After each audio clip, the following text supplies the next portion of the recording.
Hello বন্ধুরা, আজ আমার ভাই আমার ঘরে ঘুমাতে এসেছিলেন, কিন্তু তার উপস্থিতির কারণে আমি সেইসব কাজ করতে পারছিলাম না যা আমি সাধারণত রাতের অন্ধকারে করে থাকি। এসব কাজে আমি প্রচুর প্রশান্তি পাই, কিন্তু আমি কি জানতাম যে আজ রাতে এমন কিছু ঘটবে যার কারণে আমি ঘামে ভিজে যাব। তিনি মাত্র 2টি আঙ্গুল দিয়ে আমাকে পাগল করে দিয়েছিলেন, আর এখন আমি সেই সব কথা আপনাদের বলতে যাচ্ছি। আমার নাম কবিতা, আমার বয়স 30 বছর এবং আমি এখনও অবিবাহিত। আমি এখনও বিয়ে করিনি এবং ভাবছিলাম যে হয়তো কখনোই বিয়ে করব না, একবার প্রেমে ধোঁকা খেয়ে এছিলাম।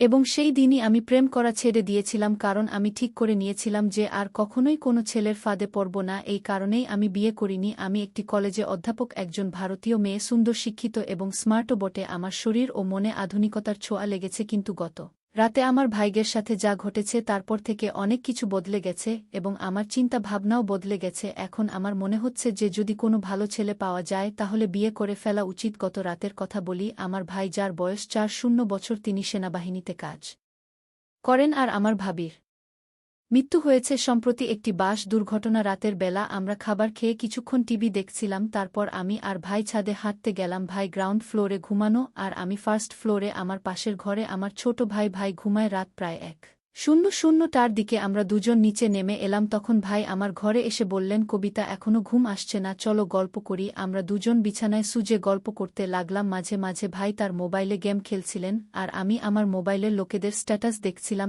এমন সময় জোরে বৃষ্টি শুরু হয়ে গেল আর হালকা ঠান্ডা বাতাসও বিতে লাগল, যা আমরা দুজনেই খুব পছন্দ করি। দেরাদুনের হাওয়া তো এমনিতেই খুব ভালো। কিছুক্ষণ পর ভাই ঘুমাতে শুরু করলেন। আমি বললাম, ভাই, আপনি আপনার ঘরে জানো, আপনার ঘুম পাচ্ছে। ভাই নাখোশ হয়ে বললেন, কবিতা, আমাকে বিরক্ত করো না প্লিজ। একথা বলে তিনি চোখ বন্ধ করে 2 মিনিটের মধ্যে গভীর ঘুমে চলে গেলেন। আমি উঠে বাথরুমে গিয়ে আমার জামাকাপড় বদলে নিলাম, কারণ আটসার জামায় আমার ঘুম আসে না। তারপর আমি ফিরে এসে বিছানায় শুয়ে মোবাইলে গল্প পড়তে লাগলাম। এই দিনগুলোতে আমি অনেক ভালো গল্প পড়তে পারছি। আমার ভাই ঘুমিয়ে পড়েছিলেন আর আমি সেইসব কাজ করতে পারছিলাম না যা আমি সাধারণত রাতের অন্ধকারে একা ঘুমানোর সময় করে থাকি। কিন্তু আজ ভাইয়ের কারণে আমি বেশি কিছু করতে পারছিলাম না, তাই মোবাইল রেখে ঘুমানোর চেষ্টা করলাম। কিন্তু গল্পের চিন্তা আমার মাথায় ঘুরপাক খাচ্ছিল আর ঘুম আমার থেকে দূরে সরে যাচ্ছিল। রাত গভীর হতে লাগলে আর আমার মনে এক অদ্ভুত অস্থিরতা বাসা বাঁধতে লাগল। ঘুম তো ছিলই না আর মাথায় সেই গল্পই চলছিল যা আমি ঘুমানোর আগে পড়েছিলাম। সেই গল্পটি আমার ভেতরে এক অদ্ভুত আলোড়ন তুলে দিয়েছিল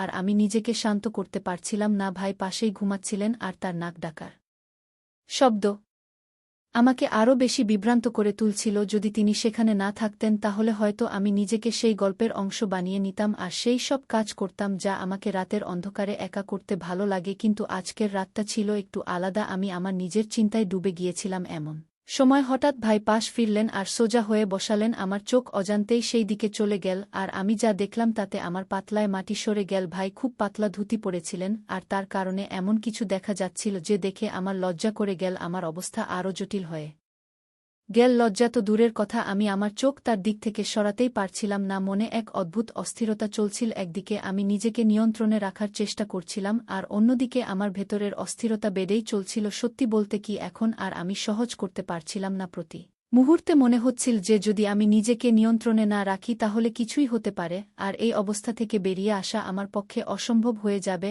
আমার হৃদস্পন্দন বেড়ে গেল আর মনে ভয়ে ঢুকে গেল যে যদি কিছু ভুল হয়ে যায় তাহলে ভাই আমার সম্পর্কে কি ভাববেন। ভাইদের চোখে আমি কেমন দেখাবো, এই প্রশ্নগুলো আমাকে আরও বেশি অস্থির করে তুলছিল। কিন্তু অন্যদিকে আমার মনে এক গভীর ইচ্ছাও ছিল যা আমাকে বারবার সেই দিকে টানছিল, যেন আমি যা ভাবছি তা পূর্ণ করে ফেলি। আমার ভেতরের দ্বন্দ্ব এখন চরমে পৌঁছেছে। প্রতি মুহূর্তে আমি নিজের সাথে লড়াই করছিলাম, কিন্তু কোথাও যেন মনের সেই পুরনো গল্প আবার উকি দিচ্ছিল আর তার কারণেই আমার ইচ্ছা আরও বেড়ে যাচ্ছেন। এখন প্রশ্ন ছিল, আমি কি ভাইকে এই ঝড় থেকে বাঁচাতে পারবো নাকি ভাই আমাকে তার কবজায় নিয়ে নেবেন। রাতের পরিবেশ আগে থেকেই অদ্ভুত ছিল আর তার উপর ভাইয়ের ফোন বেজে উঠল। সম্ভবত কেউ তাকে মেসেজ করেছিল আর ফোনটা আমার পাশেই রাখা ছিল, কারণ ভাই তাকে চার্জে লাগিয়ে রেখেছিলেন ঘুমানোর আগে। ভাই গভীর ঘুমেছিলেন, কিন্তু ফোন একের পর এক মেসেজ আসছিল আর তার আওয়াজ আমার অস্থিরতা আরও বাড়িয়ে দিল। আমি ভাবলাম ফোনটা সাইলেন্ট করে দিই যাতে আওয়াজ বন্ধ হয়, কিন্তু সাথে সাথে আমার মনে প্রশ্ন জাগল, এত রাতে ভাইকে কে মেসেজ করছে।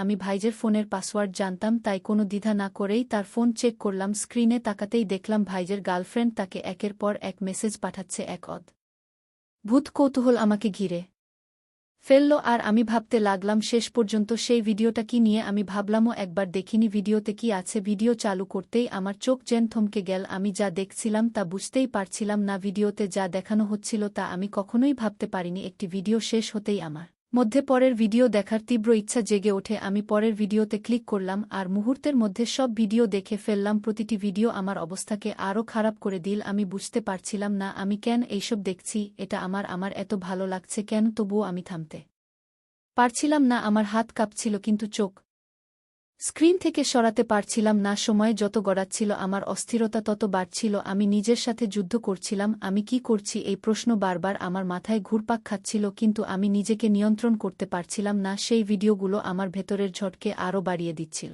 এখন আমার মধ্যে এক অদ্ভুত সাহস এসে গিয়েছিল বা বলা যায় আমি আমার ইচ্ছার কাছে অসহায় হয়ে পড়েছিলাম আমি সিদ্ধান্ত নিয়েছিলাম যা হবে দেখাই যাক এখন আমি ঠিক সেই কাজটাই করতে যাচ্ছিলাম যা আমি দীর্ঘদিন ধরে থামানোর চেষ্টা করছিলাম আমার হাত কাঁপছিল হৃদস্পন্দন তীব্র হয়ে উঠছিল আমি ধীরে ধীরে ভাইয়ের কাছে গেলাম আর তার পাশে সুজে পড়লাম কিছু এমন হলো যেন কিছুই হয়নি মনে হুলস্থুল পড়ে গিয়েছিল কিন্তু আমি নিজেকে সামলে রেখেছিলাম কিছুক্ষণ আমি ঘুমের ভান করলাম যাতে যদি হঠাৎ সে জেগে ওঠে তাহলে মনে করে আমি গভীর ঘুমে আছি হৃদস্পন্দন তীব্র হচ্ছিল কিন্তু আমার চেহারায় শান্তির ছাপ ছিল তারপর আমি ধীরে ধীরে আমার পা ভাইয়ের উপর রাখলাম যেন ঘুমের মধ্যে অজান্তেই কিছুক্ষণ থেমে গেলাম আর ভাই নড়াচড়ার অপেক্ষায় ছিলেন কিন্তু কোনো নড়াচড়া হলো না সে তখনও গভীর ঘুমে ছিল আমার পায়ের নিচে তার উষ্ণতা অনুভব করছিলাম আর কিছু এক তার শরীর শান্ত ছিল কিন্তু তার মনে আরেক গল্প চলছিল আমার পায়ের নিচে তার আকাশ স্পষ্ট অনুভব হচ্ছিল আর তার করা আওয়াজ আমার ভেতরের সব জটিলতাকে আরও বাড়িয়ে দিয়েছেন আমার হৃদস্পন্দন তীব্র হয়ে উঠছিল আর সেই ভয় যা আমাকে সবসময় আটকে রেখেছিল এখন স্পষ্ট হয়ে উঠছিল এখন আমি নিজেকে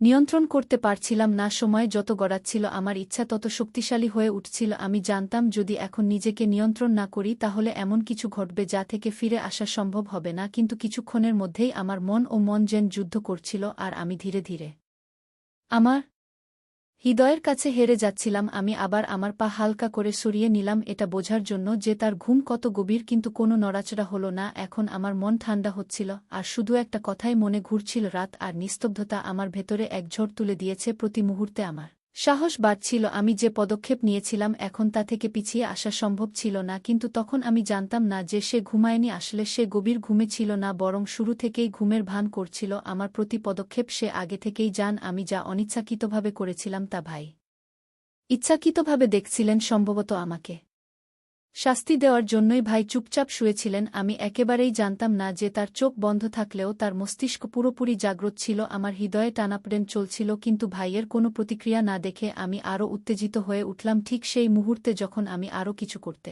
যাচ্ছিলাম তিনি হঠাৎ চোখ খুললেন আমার হৃদস্পন্দন যেন থেমে গেল চোখ খোলা মাত্রই আমি তড়িঘড়ি চোখ বন্ধ করে ঘুমের ভান করলাম কিন্তু আমার মুখে আতঙ্ক ও অস্থিরতা স্পষ্ট ফুটে উঠছেন আমি বুঝতে পারছিলাম নিজেকে এক ভয়ঙ্কর ফাঁদে ফেলেছি কিন্তু যা হতে যাচ্ছিল তার জন্য আমি মোটেও প্রস্তুত ছিলাম না তখনই ভাই আমাকে এই অবস্থায় দেখে ফেললেন কিছু বলার আগেই তিনি কোনো লজ্জা বা দ্বিধা ছাড়াই এগিয়ে এলেন এরপর যা ঘটল তা আমার জন্য এক গভীর আঘাতের চেয়ে কম নয় টানা ৪ ঘণ্টা ধরে তিনি আমার সাথে এমন কিছু করলেন যা আমি কখনো ভুলতে পারব না সেই মুহূর্তগুলো আমার পুরো বিশ্বটাকেই বদলে দিয়েছে কিন্তু এই গল্পের শেষ এখানে ওই ৪ ঘণ্টায় যা ঘটেছিল তার সম্পূর্ণ সত্যতা আমি আপনাদের পরের পর্বে বলবো যদি জানতে চান কি ঘটেছিল তবে আমার চ্যানেল সাবস্ক্রাইব করতে ভুলবেন না যাতে এই রোমাঞ্চকর ও রহস্যময় গল্পের পরবর্তী অংশ আপনি উপভোগ করতে পারেন আমি আপনার প্রিয়